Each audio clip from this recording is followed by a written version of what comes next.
Can't log into your Stripe account, or stuck on verification or errors. Yeah, that's frustrating. But most login issues are easy to fix. Let's go.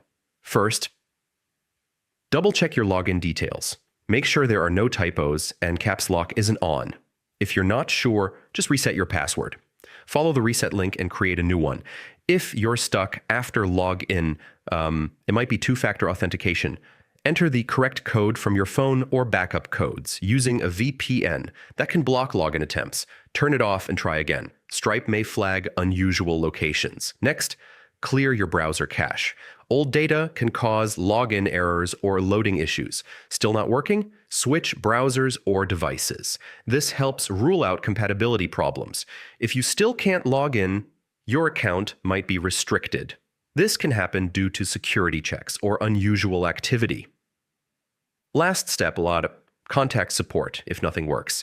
They can unlock your account or guide you through recovery. So check your details, reset your password, disable VPN, and try another device. That's the easiest way to fix Stripe login problems.